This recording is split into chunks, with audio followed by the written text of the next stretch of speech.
Well, distinguished guests and ladies and gentlemen, I'm near the end of a long list, but it doesn't mean my remarks today are any less heartfelt, and it's my honor and my privilege to be here with my colleague, Councillor Lily Cheng, and I'm sure that in saying the words that I do, I'm speaking on behalf of all 3 million people who live in the City of Toronto, and being here today to honor the lives lost, people who were murdered, victims on Flight 752, to offer comfort and support to those loved ones and friends and colleagues they left behind, and to express our absolute continuing solidarity with this warm and accomplished and dedicated, but still grieving and yet very determined community. I've gone to a number of these different commemorations over time, and I went to one a couple of weeks ago that in that case was dedicated to the brave doctors and medical personnel who are actually being imprisoned for treating people who are protesting. And I thought, and every time I see the pictures go by, I think that these are people that are among the best and the brightest, and of course that particularly applies to the victims whose pictures we've taken today. But I thought to myself as I sat there and I spoke later about these doctors, what kind of a regime would actually imprison people who were treating others, regardless of what they were doing? Here in Canada, you are brought before the authorities if you don't treat someone who's suffering. And then I thought to myself, the answer to that is easy. What kind of regime would do that? One that deserves to be gone as soon as possible.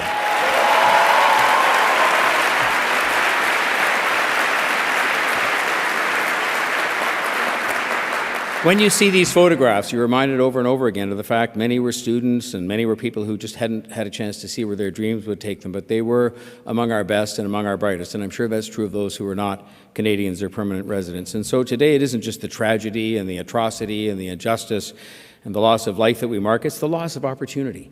Opportunity to be all that they wanted to be, the very essence of being Canadian, that you can be here and be anything that you want to be.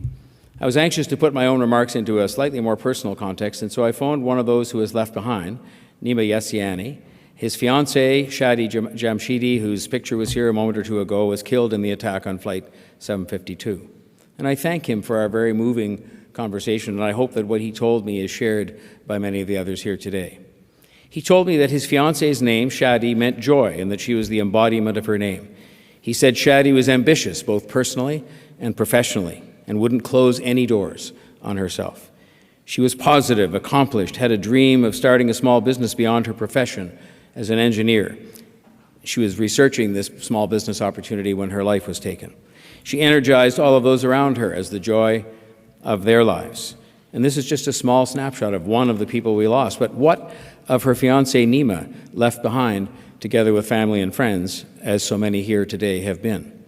He told me that while they say the passage of time heals, he doesn't know how that's possible when you have no closure. Nima says that you have a hole in your heart, that the pain never goes away, but you're always certain that it's there and you're not certain why. He says in a way that you want to forget, but you can't. If there was anything positive that came, and there were many things from that conversation that I was privileged to have with Nima, it is in the fact that this man told me the work of the association seeking justice for the victims of Flight 752 gives him purpose. And I say to Ahmed and to the association, all the people, including all of you, thank you for that, because you're giving purpose to the lives of all of those people left behind.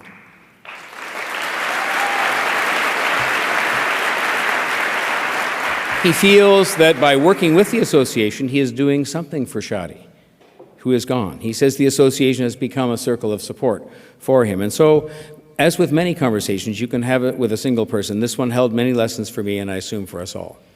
Yes, the attack on Flight 752 was about terror and illegal behavior, but more so than that, it was about people.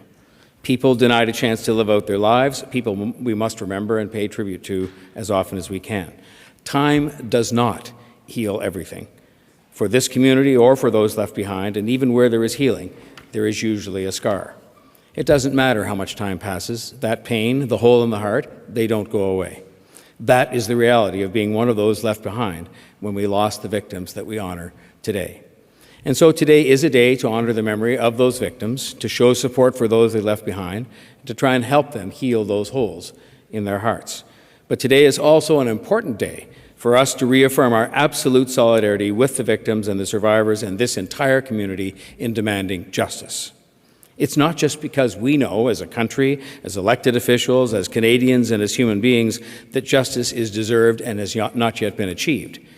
It is also because we too can pay tribute to the victims and help give purpose and comfort to the survivors by making sure that we as a country and as individuals leave no stone unturned in demanding and ultimately achieving justice for those victimized directly by the attack on Flight 752 and for the people left behind and for all Canadians and, for that matter, for the world.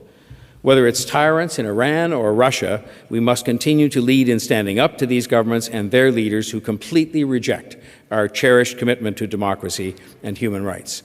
And while mayors don't have that much to do with foreign affairs, I want you to know that beyond commending the Government of Canada for what they have done so far to seek justice and to stand up for this community and for the victims and those left behind, as mayor, I will support anything they do, any measure they undertake to bring that justice about and to bring it about as quickly as possible.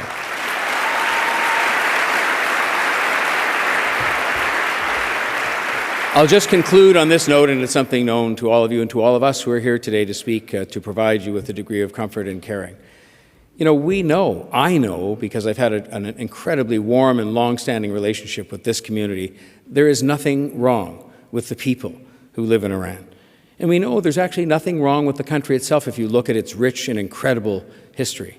So we know that the only conclusion we can reach, if you know there's nothing wrong with the people and there's nothing wrong with the country, is that it is the regime that is the problem here. It is tyrannical, it is undemocratic,